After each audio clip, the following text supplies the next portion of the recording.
Well, hello Oh, hey. and welcome. Yeah, hey, welcome. This is another special episode of CinemaShock. It's the podcast celebrating your favorite cult genre movies. Yeah, I forgot it. Yeah. Gary has completely forgotten how to podcast. It's going to be great for people who are just discovering us because they looked I up a review of this movie. well, it's because we've been working on some side project in CinemaShock Plus, and the regular episodes have been a little funky. We've been doing these new releases that are voted on by the listeners of CinemaShock Plus, or by our members at CinemaShock Plus, I should say. Yeah, so this is part of an ongoing, we've been doing about once a month. Every month we review a new release. Now, if you're not familiar with CinemaShock, what we normally do is like these long form series where it's usually centered around like a filmmaker. Like we did, like David Lynch was the last big one we did, where we went through like every David Lynch movie by movie. And then we're not really reviewing the movies so much as we are telling the stories behind the movies, how the movies got made, the filmmakers' inspiration for them, and then analyzing, in our thoughts and things like that, really doing a deep dive movie by movie and tracking the career of a filmmaker. So that's kind of what we normally do if you're just discovering us through this review. But this is kind of part of a series that we started back in December where, in addition to our regular series, we're going to be talking about some new releases. Once a month, we pick a new release. We actually pick several new releases that are coming out that month and then let members of, like Gary said, CinemaShock Plus, which is our members-only site that you can subscribe to. Those members get to pick out which movies we're going to talk about. Like, so they get to vote on which new release we're talking about each and every month. So this is actually this one. So today, I'm sure you clicked on the title of this. So you know what we're talking about. We're talking about Maggie Gyllenhaal's The Bride. That was voted on for our March movie. And this is actually the third in a row of our new releases that was directed by a woman, which I think is pretty cool, especially considering March is Women's Month, and today, as we're recording this, is, I believe, International Women's Day. Well, how about that? Isn't that special? So here we are, exactly what you wanted, some cis white guys talking about women filmmakers. Yeah, so but hey, perfect. we can still appreciate it. So yeah, so our pick this month is The Bride. That is with a big exclamation part at the end, and that, I think it earned that exclamation point because it is yelling at you quite a bit. And I don't mean that in a bad way. We're going to talk about it, but it's a big, bold movie with a lot to say.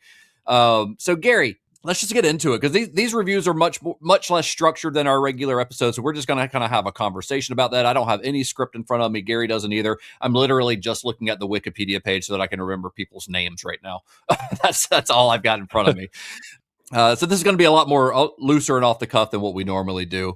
But Gary, I wanted to ask your thoughts on just going into this movie. Were you looking forward to it? Was this like on your radar? Was this something you were kind of hyped about or what?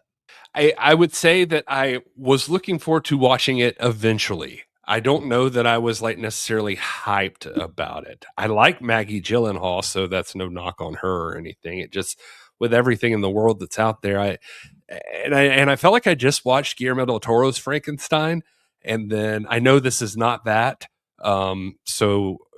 But come on, they're so close together. I gotta at least mention it. So I saw one Letterboxd review that said they went with their mother and they actually thought that this was a sequel and that Christian Bale was playing Jacob Elordi's. Their mother thought that, or the person writing the review thought that? The person writing the review's mother thought that. Wow, that would be a quick turnaround on a sequel. like 6 months, less than 6 months. It was actually Zoe Rose Bryant. To the review, and it said when this ended, my mom asked me how it fit into the other one, and I was like, "What are you talking about?" And it was then that she revealed she'd watched the entire movie, assuming it was a sequel to Guillermo del Toro's Frankenstein, and Christian Bale played an older Jacob Elordi. Wow, that would be so confusing.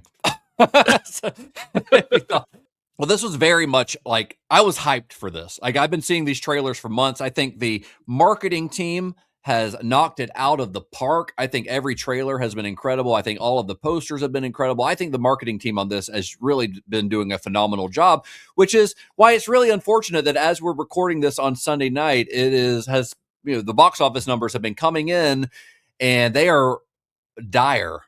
Gary. It looks like it's going to make probably maybe 7.5 million opening weekend. This is like a $90 million budget. So this is like if that's the case, and if it doesn't have legs, and I don't know that it will, this is going to be a major financial flop for Warner Brothers, which is unfortunate because I quite enjoyed this movie. What did you think of it?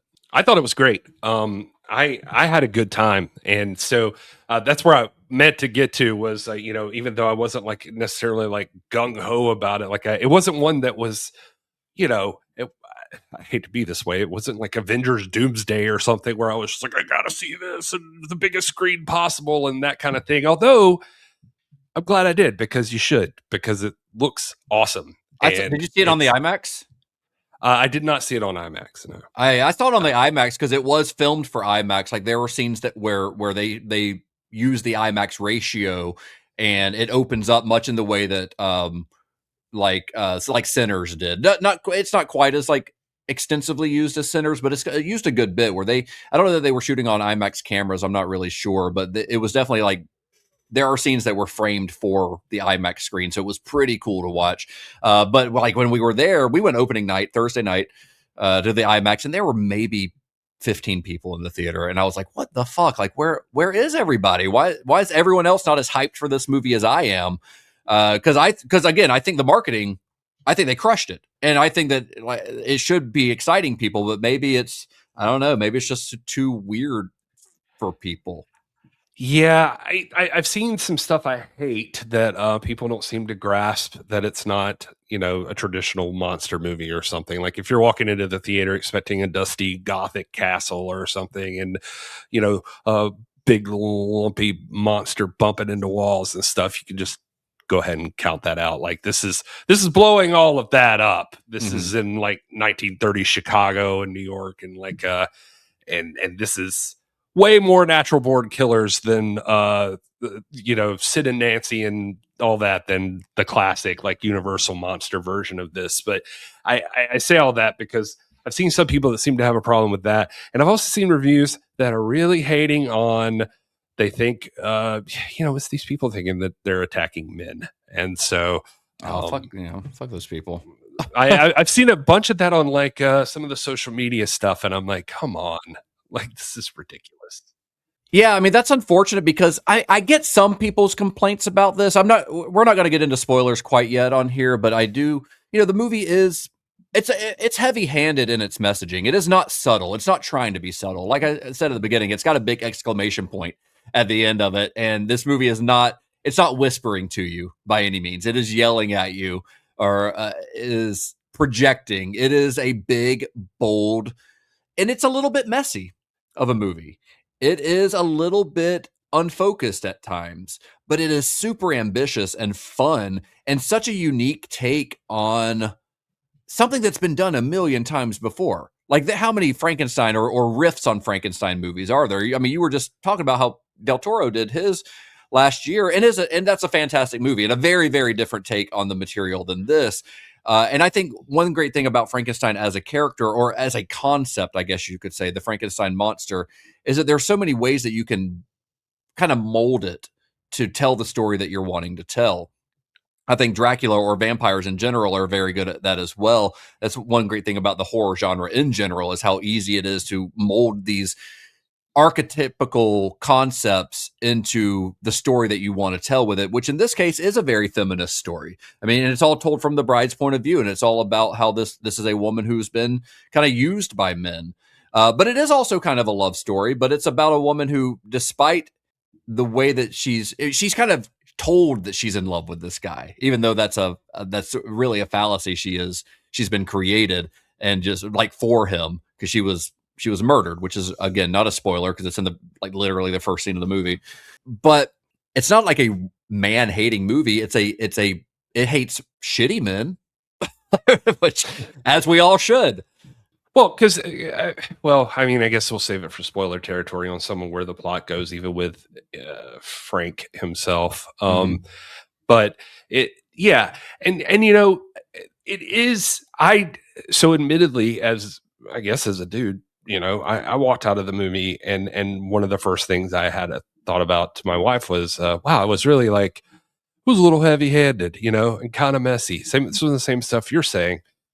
And then the more that I think about it, the more I'm like you said, it has that big exclamation point at the very end of Mhm. The Bride. And, I had read that Maggie Gyllenhaal, like part of the first part of inspiration for this movie was that she had seen like a tattoo on someone of like the hair of the Bride of Mm. Frankenstein. Yeah. And she, it made her, I don't know if she like it made her watch it or whatever it was. She was just like, it's so weird that this movie is called The Bride of Frankenstein and she's barely in it and just hisses, like she doesn't even get to say anything. Yeah. And so that was kind of the spark that started the whole thing. And so then you imagine that this is about being loud and audacious and Mhm.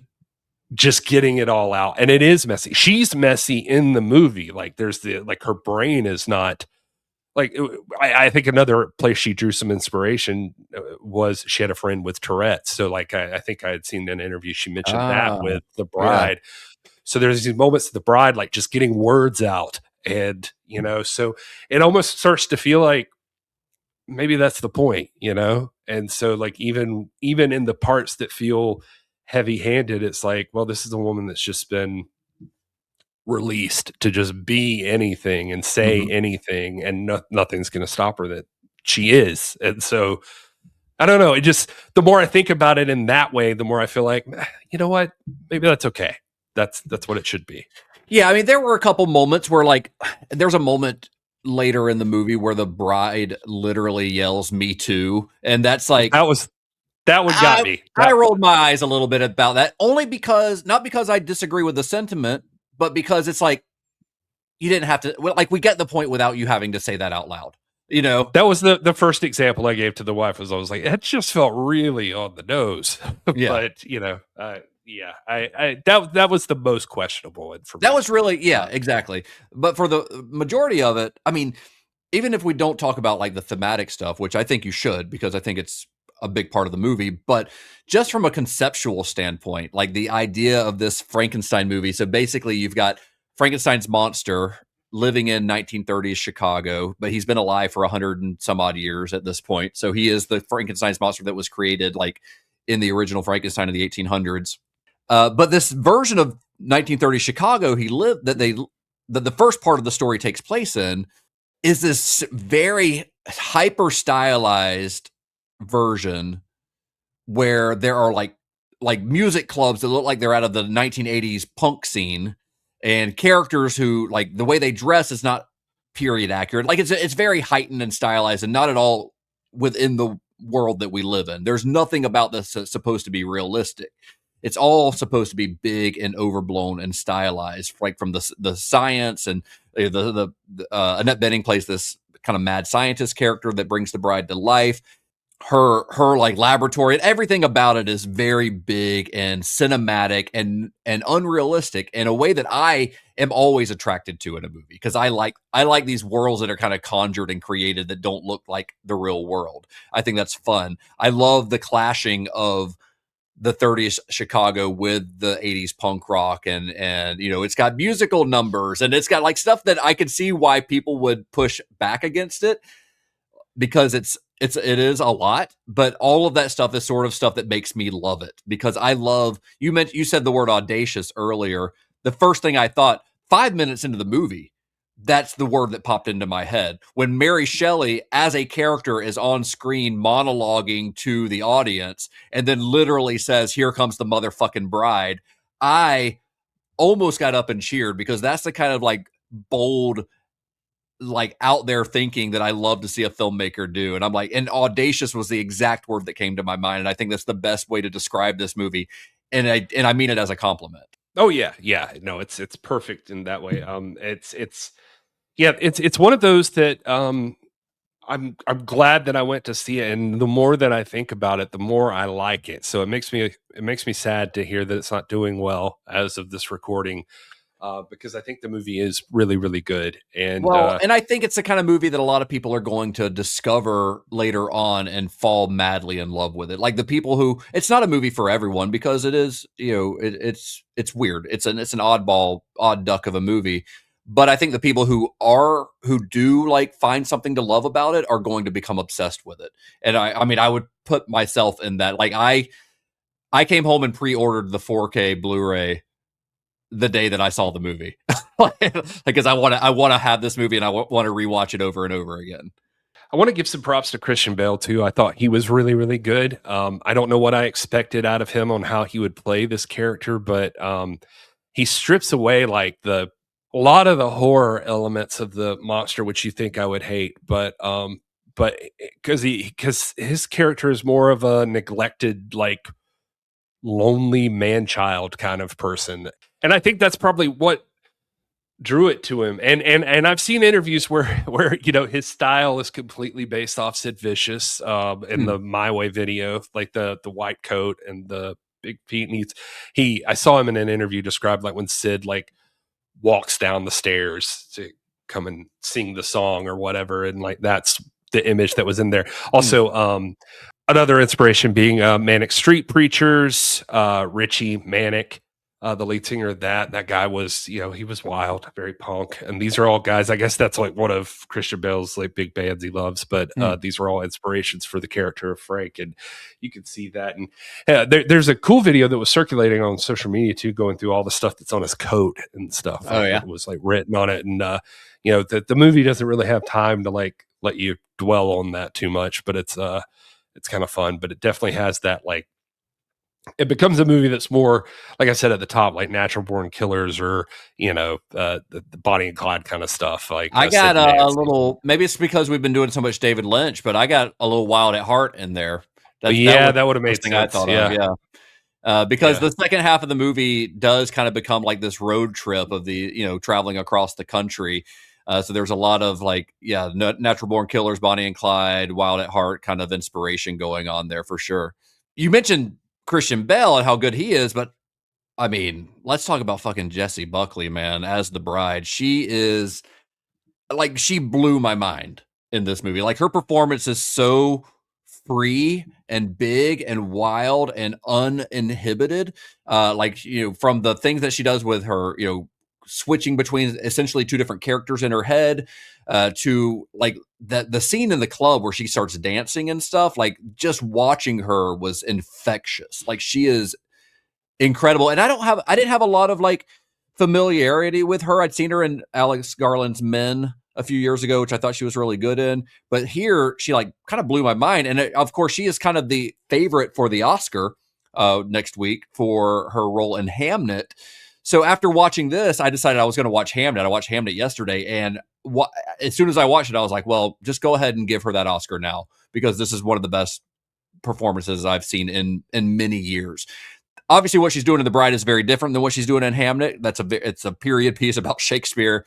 This is obviously much bigger, and I think her performance is dialed up to meet the movie on its own level of energy, if that makes sense. And I think she is just remarkable in this. Oh, she's a rock star. And I actually feel bad that I said I wanted to give a shout out to Christian Bale. For some reason, I was in my head thinking like, obviously she's great. I don't know. For some reason in my brain, I was just like, oh, well, yeah, we like her. But no, she's amazing. And she gets to do a couple of different roles in this. So it's, I don't know, like her whole performance is brilliant. And I don't want to spoil anything, but there's like a putting on the Ritz moment too. Oh, it's so good. Cause I mean, it's so good because it's obviously a Young Frankenstein reference. Right. It's such and it's so fun, and I expected there, because these movies always have like some sort of reference to other versions of the character, so you expect like a Karloff homage or something, which you don't really get that much. Maybe there's a little bit of the Jack Pierce makeup inspiration in Christian Bale's makeup, and you get a little bit of, in the scenes with Mary Shelley, you get a little bit of like, because they're shot in black and white, but she has this kind of shock of like white on the side of her head that's very reminiscent of the bride. And also just the fact that Jessie Buckley plays Mary Shelley, and again, not a spoiler, first scene in the movie, but she's sort of narrating this thing, and Jessie Buckley is also playing Mary Shelley. Well, in the original Bride of Frankenstein, Elsa Lanchester, who plays the bride, also played Mary Shelley in the wraparound story to that. So that's an homage to the James Whale original. What I wasn't expecting was an homage to Mel Brooks in the middle of this Right. movie, and it Yeah. made me very happy as soon as I realized what was happening. Christian Bale yelling, putting on the Ritz. Oh, so good. Yeah. The cinematographer is Lawrence Sher. Did we say that? It's the guy who shot Joker, I think, is who it is. Oh, okay. It's funny because I've seen a lot of people compare this to the second Joker movie unfavorably. Like they were comparing it like, oh, this is just another Joker folie à deux, which I have not seen, so I can't speak to it. But people are saying that as an insult to this movie, like, oh, we already have Joker 2 at home or whatever. And because people famously hated that movie when it came out. Again, I can't speak to it because I never saw it. But that kind of hurts my feelings a little bit because I do think this is really good, and people are saying that as an insult. But that's interesting that it's the same cinematographer. I don't think I realized that, but it does look wonderful. I think it looks great. Yeah, that's what I was gonna say. It's like it feels wild, like it's kind of like madness on screen, and the way those like the different types of like you mentioned the cross between this like 1930s or whatever and like 80s. There's like this like flapper punk thing going on with like a lot of stuff, and it just the costumes and the way it looks, like it just feels good. Like I don't know, it's a crazy looking movie, and then it still does allow for like a little bit of violence in there too. It's actually really brutal. A little bit. There's a lot of violence in here. It's pretty. Yeah. It's pretty bloody. It definitely earns its R rating in the gore department. Not like it's like super gory, but it is. It does not hold back at any point in any way whatsoever. One thing I really loved about this movie, that one of my favorite aspects of it, honestly, is that world building. We've mentioned the 30s Chicago meets 80s punk thing, but also there are these like detective characters in it that are played by Penelope Cruz and Peter Sarsgaard. They're both really good in it, but they play these kind of almost quirky like detectives in it. But they never say who they like work for. Like you assume they're like Chicago police detectives, but they also seem to have jurisdiction in other towns. Right. As the movie goes on, they kind of like they travel to New York, they travel to Niagara Falls and Indiana, and they're all over the country, and they seem to always have jurisdiction. And even at one point when they're in like New York, I think it is, there's a police officer who's like, well, who are you? Who do you have? Who am I taking orders from? And she's like, the detectives are in charge now. The detectives? Like of who? Like what detectives? Like, is this just like is this like the Pinkertons? Like what? They seem to be this like magical, like just, it's like they have jurisdiction. It's like they're the FBI or something, but they're just the detectives. And I sort of love that. I think a lot of people might not love that, but I think it creates this sort of heightened reality. And also the fact that they're traveling from Indiana to New York to Chicago and all over the place, seemingly like overnight. Like it just, like there's no travel involved. It's just like all of a sudden we're in New York. And it seems like it's just been a matter of hours. And I sort of love that almost fairy tale aspect of it. That lends itself to. That is really funny. The detectives were the I loved Peter Sarsgaard and Penelope Cruz in that role, and there was something really, it's interesting. Like Peter Sarsgaard there's something really likable about him as the detective. Mm-hmm. There's something really likable about Christian Bale as Frankenstein, but I think that's interesting that like even they are not innocent in the movie either, right. in like some of their motivations and their actions. So it like really, I don't know. I think it should like make people reflect on that a little bit. Like just some of the choices that they make or not. I mean, it gets a little more obvious with like some than others, but like there's just like a real discussion on consent in this movie, I think. Oh, for sure. And so even in the aspect of this woman as being brought back to life without her consent, for one, and then also not to like live her life again or have a second chance at life. She's to be the girlfriend of this guy. Like she's just there for his companionship. So, well, that's what a lot of the movie is really about, is like her reclaiming her own agency. That's really what this is. And because a lot of it is people trying to hold her back and her refusing to be held back and refusing to sit into that role that was created for her by this, mad scientist and by Frankenstein's monster himself, who kind of like put her in a role that she never asked to be put in, and her saying, no, this is not like, I am not, that's not who I am. I mean, even there's a line that's in the trailer where someone says, I was getting ready for that. They're like, you're the bride of Frankenstein. And she says, no, just the bride. She doesn't belong to anybody. Well, yeah. And I also like the repeating line in there too. I would prefer not to. Yeah, it's so good. Yeah, it's like that should be on t-shirts. It's great. I can't imagine that it's not going to be, but I mean, hopefully this movie gets some more love so that stuff like that does work. But yeah, I think if you're on the fence on it, you should definitely go see this movie. Do you want to go into spoilers, or we can go into spoilers? Yeah, for just a couple minutes. But yeah, I mean, if you haven't seen the movie yet and you don't want to be spoiled, we're about to get into spoilers. But I would say this sounds like a 2 thumbs up from both of us. Like, this movie is, I think it's phenomenal, honestly. Like, this is the kind of movie I walked out of and I was like on cloud 9, because it is so refreshing anytime that a movie that is this bold and audacious, even if it is a little messy, even if it is a little like heavy-handed and a little bit unfocused at times, just to have that slip through the studio system and somehow get made in this version. And I know that Maggie Gyllenhaal said she had to cut back some of the sexual violence and stuff because the studio was like, well, that's a little much.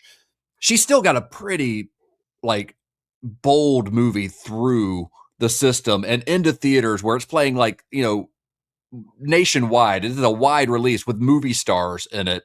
And anytime that a movie like that can slip through, it like makes me happy, even if it's not perfect. And this movie's not perfect. It's got some issues, but nothing that negates how I think exciting it is.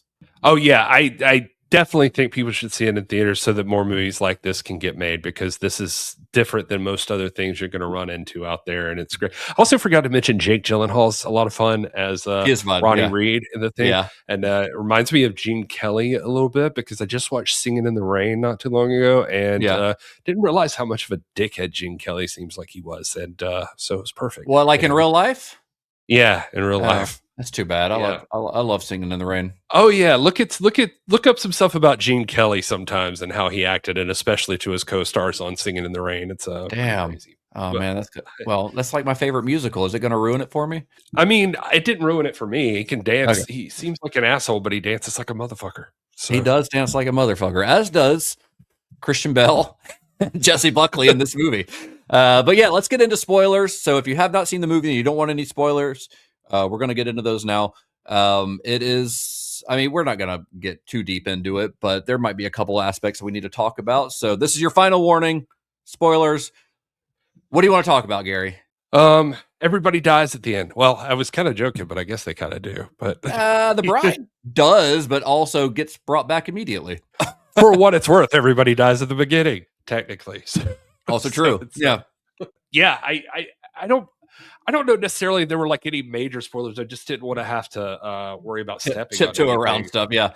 I was going to say the detectives were part of I loved them, and they were part of the problem I had with like some of the heavy handedness. Like, I thought if I was being critical about something there, it's like, I felt like they had really good chemistry together and I liked them, but I feel like they were trying to explain too much to you the point they were trying to get across with them. They bothered me a little bit. Besides the Me Too thing, it was the detectives like that Peter Sarsgaard had to like say like, I'm like his girl Friday.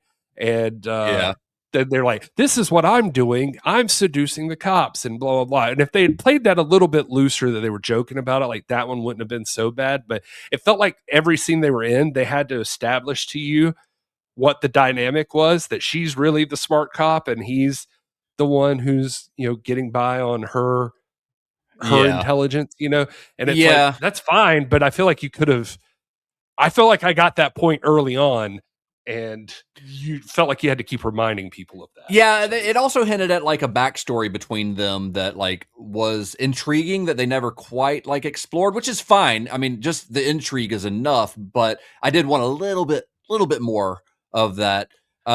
but there's a lot of that in the movie because there's a lot of like backstory with the bride herself that you don't really get until Peter Sarsgaard kind of lays some of it out. But all of that is sort of part of the world building, you know, like you don't know the full history with the mobster, the guy who's taking people's tongues and all that stuff. But you get enough of it to understand where she's coming from. Same thing with Annette Bening's character. There's a whole movie about her and her weird fucking maid that lives with her that is sort of off screen, a whole story off screen somewhere, you know, that I didn't need it to be like broadened anymore, but some people will be, I think, frustrated by that. For me, it's all part of the world building. I get what you're saying with Peter Sarsgaard and Penelope Cruz. That was just a little more like, you made your point. We don't have to keep establishing it. Well, yeah, and I think especially once it gets to the ending where, or you know, the part where they're in the car and she's talking about like, I want my name on this one if we get there, and he's just like, well, that's not up to me. By the time he ends up telling the story also about Ida or the bride, I think it brings it home. Like, you know what's going on there, and you can see that even though he's not like some awful person, but he's also very passive and like he's not very helpful either. No. And so. And that causes problems as well. And it's just like, you know, like I kind of alluded to it earlier on, but since we're talking about spoilers, like even Frank, you know, is like, he's not like a bad dude. He's just, he doesn't realize that he's leaning on her and gaslighting her. And I mean, he is lying to her, and I guess he realizes he's lying to her, but it seems like to him an innocent lie, I suppose. And, right. You know, and it just, you see all these places where like, even in that passive way, like she's not being given autonomy or, you know, to choose what she wants to. And I like in some of those ways, I think it's really good. Like you did a really good job of like showing that. And so it kind of, it feels bad that it cheapens it in some places that you feel like you've got to like spell it out, you know? Mm-hmm. Yeah, I see what you mean. Yeah, I mean, like there's a lot of heavy-handedness to this, and I think that's one of the things that some of the criticisms that I've seen towards it, that's kind of what they're like aimed at is how heavy-handed it is. But while I understand that, and I don't disagree that it's very heavy-handed. Like with the Me Too thing we mentioned earlier, there are some other things that it's very much like we get the point. It's not enough to like ruin the movie for me. In fact, I mean, that stuff is important to the story. Could it have been told in a more like graceful way? Maybe, but this is not a movie that's really concerned with being graceful. It's a movie about being like in your face. It is very much in your face. I mean, and there are things like there's this whole subplot where women are being inspired by this bride killer after her thing with Jake Gyllenhaal's character, where they, you know, she ends up shooting the cop and all that stuff, and she becomes this sort of like a folk hero, and women start painting their faces, which is like a symbol of like we're tired of this. We're tired of this shit, of taking your shit, and this is our symbol of rebellion, which I really like, and I think it's really cool. I feel like it could have been played up even more than it was, because it feels like there's enough of it to make me want to see more of it without you guys. And then you guys didn't really like expand upon it quite enough to where you almost could have left it out. Now, had that been like a sting at the end of the movie where it's like all the movie ends with these people, all of a sudden it's like people being inspired by, like at the end of, what is it, like one of the fucking Superman movies where the kid has like a Superman shirt on or something, you know, and he's like, that kind of thing where we're inspired by this, and that's the end of the movie, is this inspiration is going to take us forward. I almost feel like you could have done that with her like followers or people who were inspired by her. It's like after the end of the movie, all of a sudden there's this movement that goes on in her memory kind of thing, where they're still painting their faces and all that. Yeah, that's definitely one of the messier parts where it doesn't feel like you get like the justification about why that's happening necessarily at the time that it does. You know, you haven't seen anything that's like, I don't know, it doesn't hit quite right to be like, oh, now you're causing gangs of women. Yeah, you know, like it just should have been later in the story after there was more to inspire them. Yeah. I think I'm with you there. And to be clear, even on that stuff about the heavy-handedness, no, I'm with you. That's kind of what I was saying earlier too, was just, you know, the more I thought about that, I was like, well, there is the exclamation mark at the end. And it Mhm. is about just like, what if you could wake up and you could speak? And that was her whole point, is that, the bride never speaks. And like, there were things that Mary Shelley wouldn't have gotten away with saying at the time that she was writing Frankenstein Yeah. on a dare. So it's like, what if everybody could finally just say every fucking thing that's on their mind? So I'm like, maybe I'm looking that from a lens that I've got, but maybe that's the point. Maybe that's, Yeah. you're hammering it, like you're just getting it out there. So, maybe I'm judging too harshly on that. What did you think about this idea of like Mary Shelley? She's narrating the story, but she's also speaking to the character of the bride, sort of like she's like an internal. Like, how did you read that? Do you read that as like, is the story of this movie of the bride being told by Mary Shelley? Is she like putting? Is this another thing she's writing, or is that because she seems to also be sort of possessing the bride, or the bride's got almost a split personality where she's part Ida, although she doesn't know she's Ida, and part Mary Shelley at times, and like she kind of goes back and forth, but also Mary Shelley is sort of like telling the story and talking about it as if it is a story because she references her own book that she's written. So it's the sort of very meta thing, but also it sort of like blurs the line between fiction and the world of the film, like the quote unquote real world of the film, and literature and all this other. It kind of like melds all these things together in a way where you're not quite sure where the borders between them are. It's a little strange. I think it's one of those things that like I just accepted it and didn't think about it too hard, because because yeah, you're obviously in a world that's real. That Frankenstein is real. That's a thing. So if Mary Shelley wrote Frankenstein, and Yeah. they even, then how is she, possessing the character? It seems like she's writing it, but she also does say at the very beginning part about, till the day or while I was on Earth or something, and now I'm wherever the fuck I am now. Yeah. And it's like she's in this darkness or something, like she's in this limbo or something, and she's still communicating through. It's weird. I think the idea is more to give both of them a voice, like give the Mhm. bride a voice and give Mary Shelley a voice to, like, what would they say if they could say anything? But I didn't get too caught up in logically, No, I didn't like either. I how was just curious. I kind of like how vague it is. I think a lot of people will be confused by it. And it is a little confusing because, yes, in the world of the film, Frankenstein, or the monster, was created. Who he goes by the name Frank anyway, but he was created by Dr. Frankenstein. Like almost like this is a sequel to the original book that Mary Shelley wrote, but also Mary Shelley is a character in the movie that possesses the bride at times and has the memories of the bride and the anger of and the bride, or the bride has the anger of Mary Shelley like in well, her. and the bride straight up talks to her at some points too, Yeah. like there's moments where she's just like saying something to Mary, like, I can't take any more, Mary, and stuff like that. Like she knows that there's something else in her brain. Yeah, So it's very interesting, and maybe I thought afterwards that maybe the reason I accepted it so easily is because we've been as we're recording this, we've been doing Twin Peaks The Return, and there's a lot of fluidity between like what's real, what isn't, like not expecting full explanations of characters. Can one character can be multiple people at once, and like all this stuff. So maybe yeah. maybe my David Lynch poisoned brain is just better at accepting stuff like that.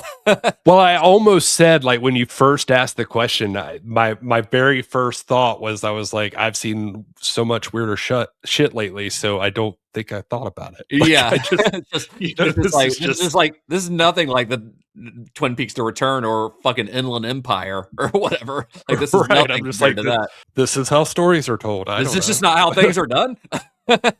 Oh, props to Zlatko Burek. I meant to mention his name earlier. That guy, what is he doing? Like he's the guy who plays Lupito, the mob boss in the movie. But he was in Superman. He was the foreign countries leader, Oh, yeah, you're right.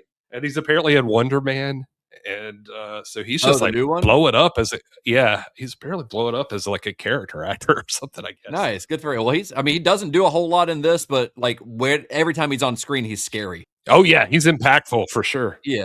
I don't know, I loved this movie, Gary. And I'm really glad to hear you did because, after I saw it, I've been reading other people's reviews, letterbox and stuff like that, and people are really split on it.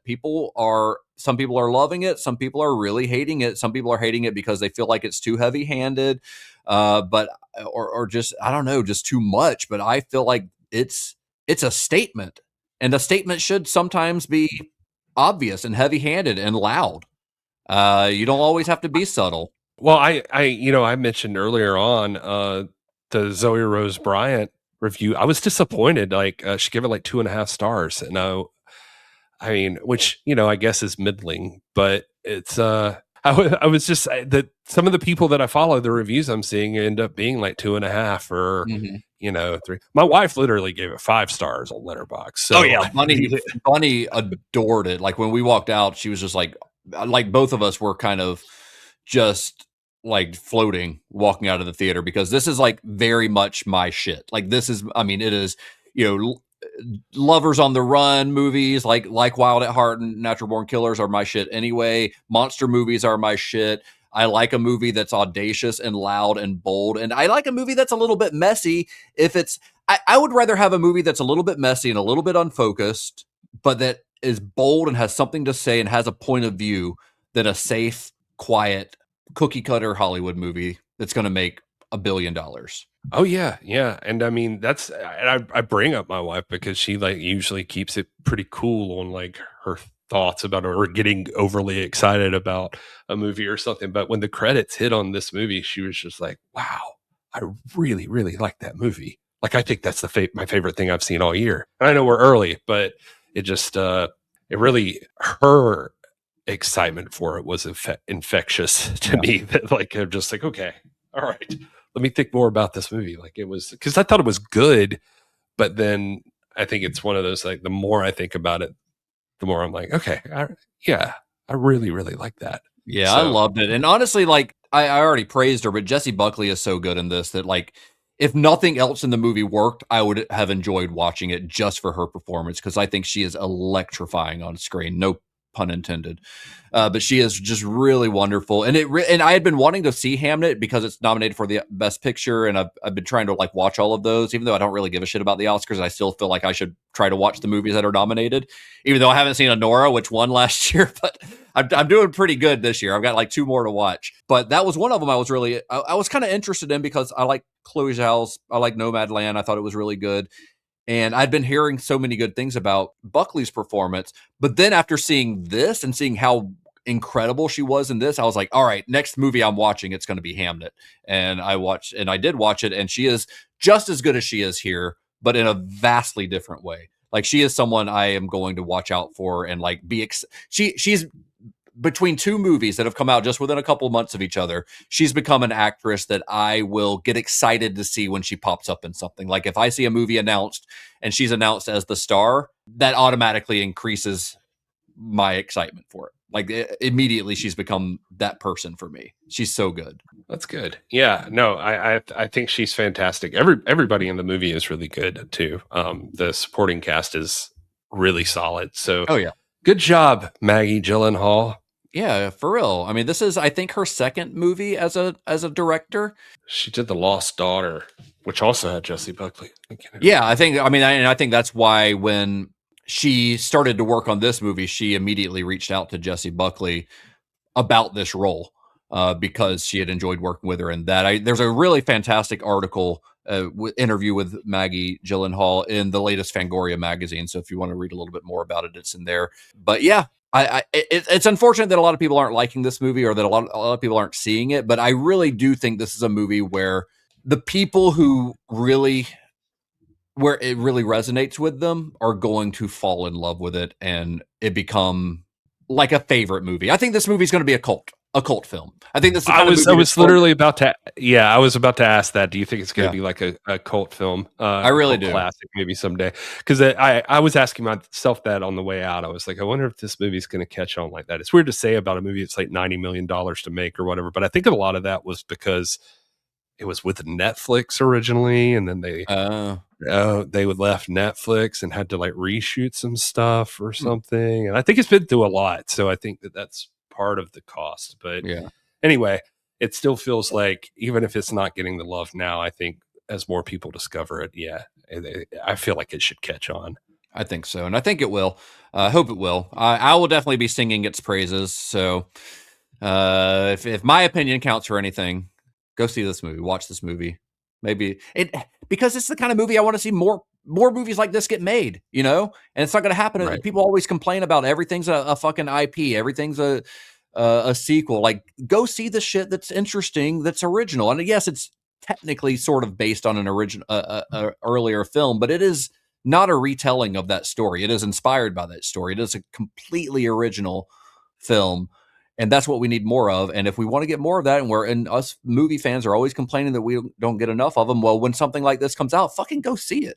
Like, put down your $12, put down your $15, buy a popcorn, and sit in the movie theater and see it, so more shit like this gets made. Otherwise, we're just gonna have, more fucking Minions movies. Nothing wrong with the Minions movies. I enjoy them. But you're going to get a lot of Minions hate today. I don't want, I'm a Minion fan. Okay. But I'd rather have 5 more of the Brides than another Minions movie. Oh yeah. Well, I mean, I love the MCU too, and I feel bad that I mentioned Avengers Doomsday and talking about this film. Gary, it's an easy target. Anyway, I think that's it for this one. If you're listening to this, thank you. If you just discovered CinemaShock, go check out some of our older episodes where we do our full deep dives into filmmakers. We've got a new series starting pretty soon where we're going to be deep diving into one of our favorite directors that we've been wanting to do since the beginning of this show, pretty much. So that'll be starting pretty soon. So just subscribe and you'll get notifications when that hits. Or if you're a member of CinemaShock Plus, remember that you're going to get to vote for our April one pretty soon. I don't have that poll up quite yet, but sometime here in the next couple of weeks, expect an email notification, or however you get your notifications from Fourth Wall, that we have a new poll up. And you'll, if you're not a member of CinemaShock Plus, go join for the lowest tier at like $3 a month. One of the perks is that you get to help us pick the next movie. So you'll potentially get to decide what we're talking about in April. Oh yeah, and follow us at cinema_shock and all that stuff. Gary, where can you be found on the internet for people who want to follow you personally? At This Is Gary Horn. And I'm at Justin_Bishop. That's it. Until next time. May the wings of liberty never lose a feather. And be excellent to each other.